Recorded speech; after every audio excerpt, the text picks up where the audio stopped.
Hello folks, welcome to GingerLion's modded Minecraft Let's Play. I'm on episode 23.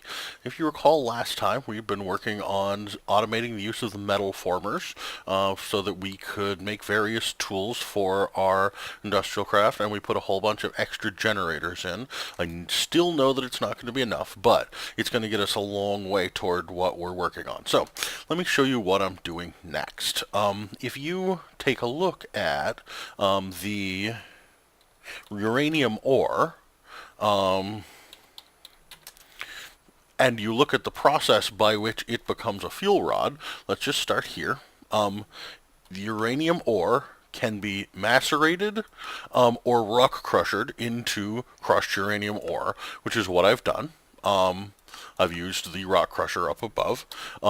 That can be either sent directly through a thermal centrifuge, which gets us 4 uranium and one tiny pile of uranium, or it can be sent through an ore washing plant, which gets us a little bit of lead dust and a purified crushed uranium, which gets us 5 and 2 instead of 4 and 1. I think that's a very valuable upgrade, and so the step that I'm working on right now is to make that ore washing plant. And what I did is I taught my system how to make it. I already made one, but I need two, as far as I'm concerned, to make this process work. And so I just told this to begin crafting. And if you look down here, it's got a whole bunch of stuff that it needs to make. I did put in a crafting monitor down here below. That way I can very easily from here monitor what it is that it's making. If I click over here and look, it's got some iron in the metal former, it's making some plates, it's got some copper in here in this metal former, and it's busy making some wires out of it, and that jibes with it needing 10 iron plates here and these 3 copper wires. So I'm just going to sit here and watch for just a minute while it goes to the process of making all these various things. Now, relatively soon, because I'm an impatient guy, I'm going to want to make these move faster. And I can do that. There is an item called a speed upgrade. Is it called a speed upgrade? Let me make sure. It is an overclocker upgrade. And it's going to take an electronic circuit, copper cables, and these 10K coolant cells, which I've never made before. They look like it's tin plate around a bucket of water, and I can definitely make myself buckets of water very easily. So I think relatively soon I'm going to set up the process for making that so that I can make these move faster. Some of the machines will take overclockers and work faster. Some of them won't. Again, these are all IC2 tools. These overclocker upgrades only work in industrial craft machines because they're upgrades for industrial craft. Now there are other upgrades. You can, for example, you can make them accept a higher tier of energy. If I wanted to, instead of accepting max 32, I could upgrade that to be 128, and then I could put much more powerful energy production on this line. I don't feel the need to do that right now. There are energy storage upgrades, which I might think about at some point in the future. Ejector upgrades, which force them to push parts out in various directions. I've already got a perfectly acceptable process for pulling parts out of this machine. I don't need to worry about the ejector upgrades. There's a fluid ejector so that it will put out liquids. It's not doing that. And the rest of these are nuclear control or various other mods. So the moment the speed upgrade is the only one that I'm particularly interested in. And there is my ore washing plant. I now have both of them, and I'm going to configure them. They are relatively simple to configure, just like these metal formers. In fact, they're going to be a lot easier because I'm really only using them for one job. Now, theoretically, you could use these ore washers. Let me just show you this way. If I took this purified crushed uranium ore, it's recipe comes from the ore washing plant. If I click here on the ore washing plant, it'll tell me what it could do. Now, I could put crushed gold in here or crushed silver and get out more of the various things that I'm making. I'm pretty happy with my existing process for ore handling. The only ore that I really care about handling with these is the uranium, because I got a good process for everything else. So I'm going to take these two ore washing plants and put them down like this. Now, just like the others, I would like to import out of the back of them and export into the top. So export buses, import buses. I don't need that many, but that's fine. I can put them right back in when I'm done with them. Now, these are import buses. They import from a machine into the ME network, which is exactly what I'd like. I'd like to import here, and I'm going to move stacks just so that it's as quick as possible. And I'm going to do that again in the back of this machine. There's our import process. Now, what I'd like to export into these is uranium ore. But remember how we had that discussion about uranium ore and having to wear the right suit? Well, it's time for me to go get that right suit. Let me just check real quick. I do have a lever. That's good. I'm going to take that lever, and I'm going to run upstairs and try something out. Because, if you remember, 2 episodes back, we made ourselves a hazmat suit. That hazmat suit is going to be awfully important in this process, because if I don't wear it, I'm liable to end up very, very dead in the process of trying to handle all this uranium. So, now, there we are. By applying a redstone signal here, when I shift right click on this, it swaps the entire suit. You'll notice I'm now suited up in my nice neat hazmat suit, and I look like a little bit like a walrus instead of like a lion, like I'm supposed to, but that's fine. I'm willing to look like a walrus for safety. So, let's come on down here. Now, there is something, well, let's start with the uranium. We don't want the uranium ore, we want the crushed uranium ore. Now, if I had done this without my inventory without me wearing the hazmat suit, I would be taking damage right now, and actually would probably be dead. So now let's grab some precision export buses. I need 2 of them.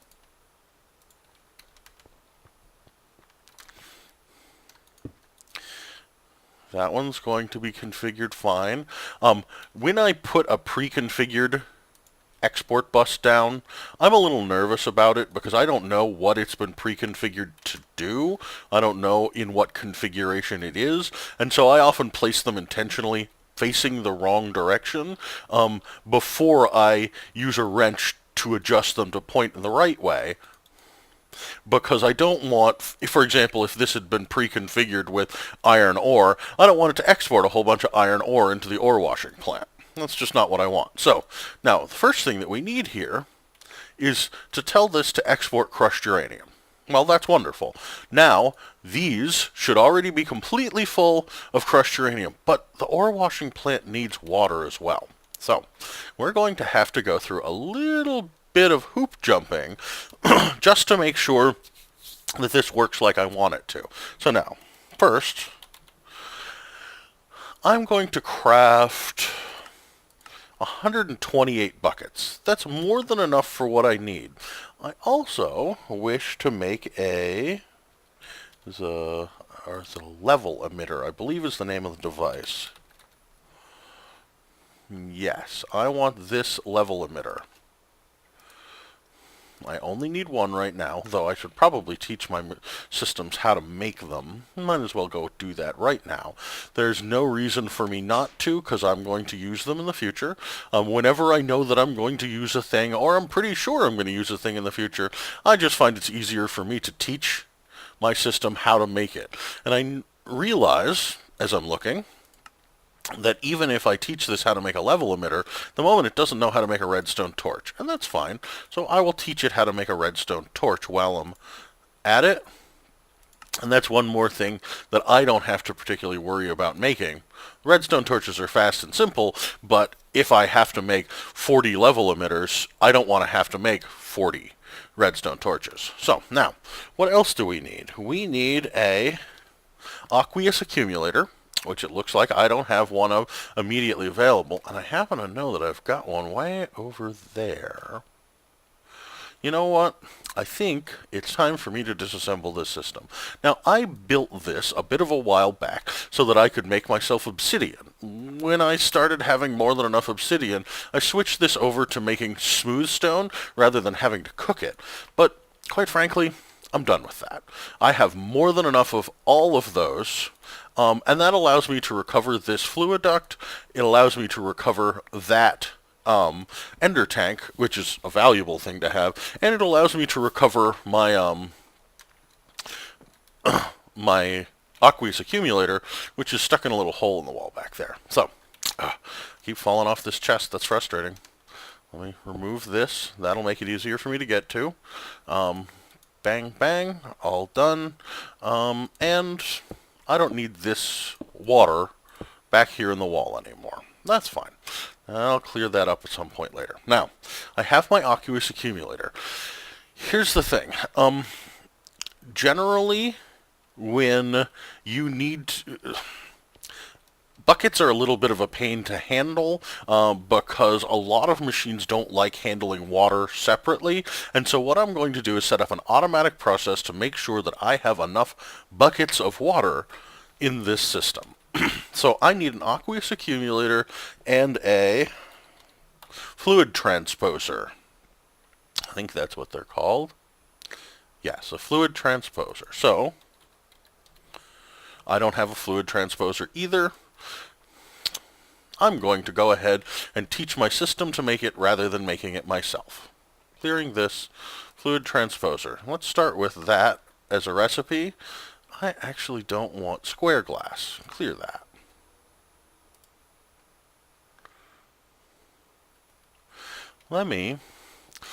Now this is where I ran into problems. If you guys remember, a couple of episodes ago, I ran into some issues in the process of making these various things, in that I put the wrong ingots, or I put the wrong glass, or whatnot.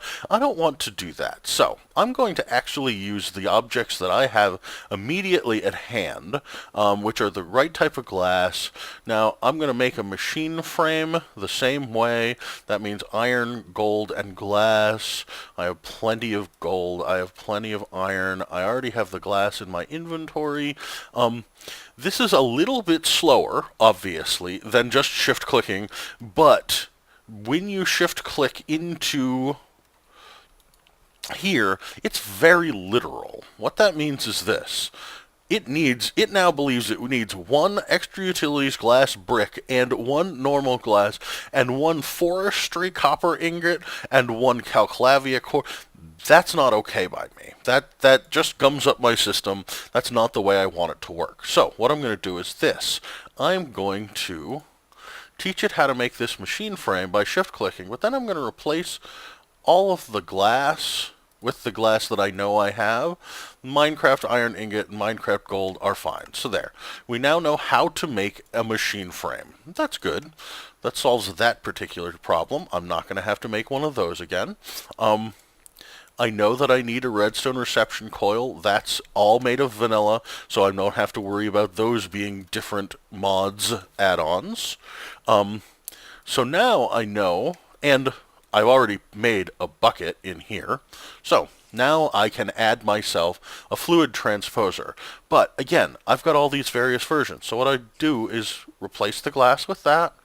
Replace the copper with this. Now I know that I'm using the version of copper that I have in my system and the version of glass that I have in my system.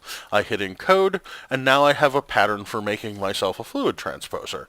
And while I'm at it, since I was just digging for one, what's the recipe for the igneous extruder? Let's see, I'm going to need tin, and I'm going to need to make a pneumatic servo. Let me come over here. Might as well teach this how to do this while I'm at it. There's no reason for me not to, given how much space I have and how many materials I have. I want to make sure that I have everything that I possibly could set up automatically, so that when I need one and I go do that search that I do, when I come in here and I type igneous extruder, I'd really prefer that there be a craft button here as opposed to me having to dig through NEI and my inventory and etc. how to make it. So now, just a moment, what's the recipe for this again? And what's the servo? That's iron, redstone, glass. I'm going to need, I got everything that I need to really set this up. Let's clear this. Let's grab the recipe for this. Put this in, replace the glass again, encode it.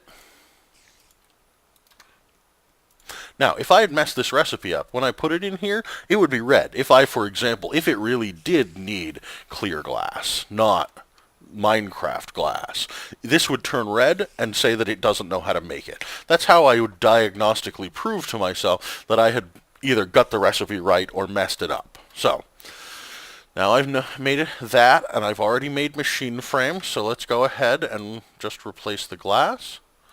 And these are tin ingots, and I have this type of tin there. That's ready, loaded into the system. Now, I've filled up the first page of inventory, but if you remember, way back when I built this molecular assembly chamber, I included 6 pattern providers. That means when I click next, there's another blank page full of patterns that I can load in.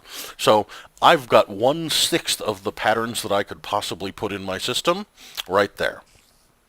Now, I now have an igneous extruder and an aqueous accumulator. I'm going to put all the rest of this stuff back in here because I'm not using it all right now. I'm going to need this level emitter. I'm going to need, let's just make 64 cable because there's no reason for me not to have that on hand. You'll notice there goes and makes 64 of it for me. I actually made 66. That's the limitations of the system crafting them in units of 6. That's fine. And I'm going to need an import bus, 1, an export bus, 1, a bucket,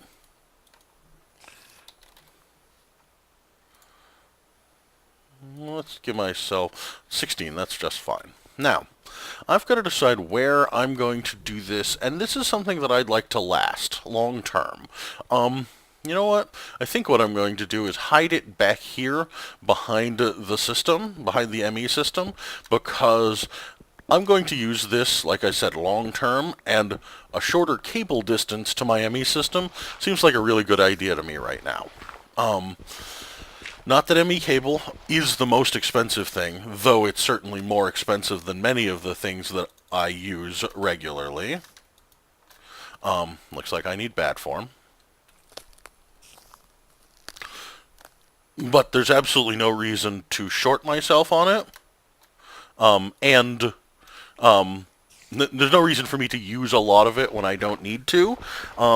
And back here is not an area that at the moment I had intended to use for anything. So this seems like a good idea. I mean, I'll be 100% honest, now that I'm running into all this gravel, it seems like less and less of a super wonderful idea, but that's fine.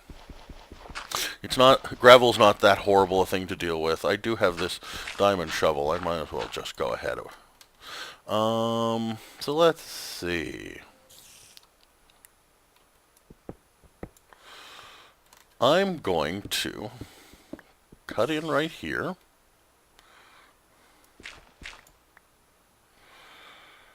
Yes, this seems perfect. Now, I need water to get this whole process started. Luckily, I have right over here an infinite water source that's easily available.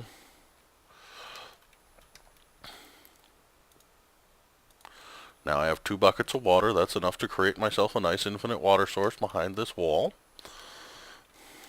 Now, let me show you the machine that I'm going to make. I think it's pretty neat. So there's our infinite water source. It works just like any infinite water source does. And you've probably seen this before. In fact, I'm sure I've showed you. But if you put down an aqueous accumulator in such a circumstance, it sucks up water very quickly. That's perfect. And in this case, what I intend to do is Is it an igneous extruder that I need? No, I don't think that is what I want. I think I may have crafted the entirely wrong thing while not paying attention. Just a moment. I wanted the fluid transposer. Begin. Thank you. That's the item that I want, and I'm going to take this igneous extruder and toss it back in there. No reason for me to mess with that. So, now, I am going to take this fluid transposer, now that I have the right item, and I'm going to place it right here on top, and I'm going to tell it that it's allowed to accept liquids from the bottom, and it will immediately begin filling up with water from down there. Absolutely perfect. Just what I wanted. Now, remove this block and rotate this, because I want, there you go, I want any side that's acceptable facing this direction. So it already is exporting red to this side. That's perfect. So I am going to, again, this is the red, this is the red, that's the red. That means that it is exporting filled containers, and I wish to import them into my ME network. So, bing, cable attached, moving in stacks, done. Now, anything that shows up in here is going to get passed into the ME network. Okay, so what next? What do I want to put in there? Let's go ahead and put down the export bus, and the export bus is going to move individual, in this particular case, buckets. And I'm going to set it active with signal. Why am I doing that? There's no signal at the moment. Well, that's why I built this level emitter. This is one of the tricks that I really enjoy in the ME system. This level emitter, when connected to the ME network, will look for something in that ME network, and emit a level based on the results it finds. In this case, what I want is this. I want there to always be 64 water buckets in the network. If this is set currently to emit when levels are above or equal to the limit. What I want it to do is emit when levels are below or equal to the limit. What that means is this. If there are less than 64 water buckets in the network right now, this will emit a redstone signal. It's not even connected to the network, and it already is doing that. In fact, let me connect it so that, and it now is telling this, because this is active with signal, to export a bucket one at a time into this fluid transposer. And this fluid transposer, I want it to accept input from the top.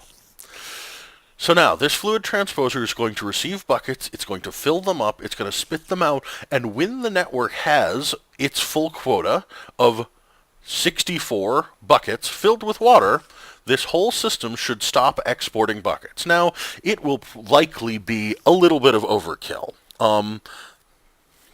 Oh, and there's one other thing that I have not yet delivered over here, which is part of why I set this up in this location. I need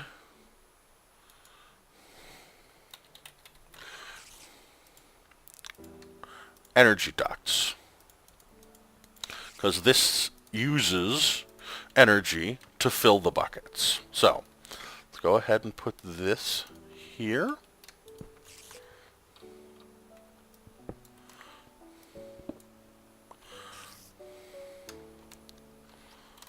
And that completes the process. Now, this will power up and begin filling buckets. The more power it has, the faster it will fill those buckets.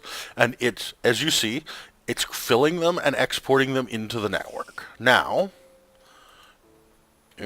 I need... None of these allow me to interface with the network. There, that's what I want.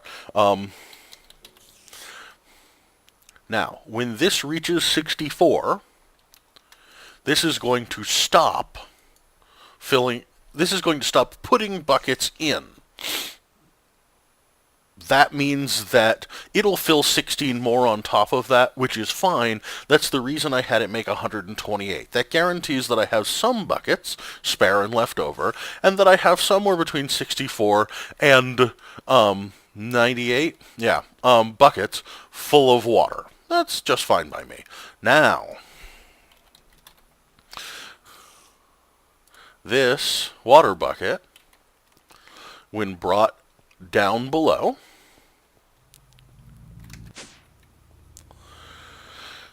and added to the export buffer on this, I'm going to say also add water. Now it's just going to pour water in, and the ME network is going to pull empty buckets out of it, just like it will the processed ore. So, now, this is going to fill up with buckets, going to pull the empties out, and begin washing ore. So now, I have 42 buckets, and they're slowly increasing and sometimes ticking down, and that's going to allow, it's down to 45, back up to 46, up to 47.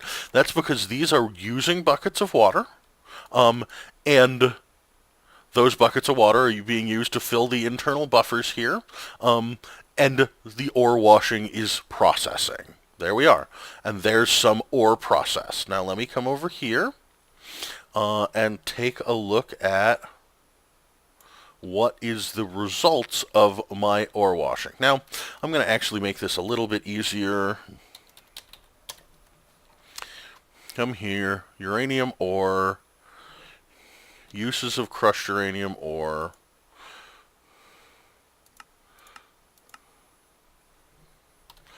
When put in the ore washing plant, it produces purified crushed uranium ore, which is what I wanted. It also produces a tiny pile of lead dust and some stone dust. Now, for the moment, I don't have any real uses for the stone dust. It theoretically can be shaped into this CF powder, which I will do at some point in the future, just because it's neat. Also, the tiny piles of lead dust, if you combine them together, they make lead dust, and then if you run that through a smelter, you get lead ingots, which means that I'm effectively getting some free lead and some other things out of this ore washing process. What I care about is that the ore be washed, but that's fine. So, there you are, folks. I've now automated the ore washing process. In between this episode and next, I am going to... Remember I was talking about those overclocker upgrades? Now that I have buckets of water, I can easily make these IC2 coolant cells, and with the coolant cells, then I can go ahead and make myself these overclocker upgrades. So I'm going to teach my system how to use a bucket of water. I hope that it won't use up the bucket. I'm actually slightly concerned about that. Will this work with a bucket? It will.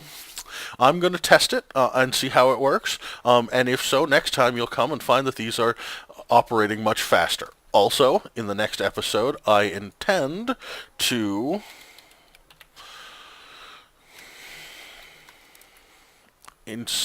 figure out whether or not I can build this thermal centrifuge, which would be used for turning the uranium from the now washed pure uranium into actual uranium ore. I'm pretty sure that I can make all of this. The only question is, do I have enough power? I happen to know that while this uses 16 and these use 10, that the thermal centrifuge uses 48, and I'm not sure that I have enough power to run all of these machines at a time. So perhaps I will install more generators in that process as well. We'll find out. See you guys next time.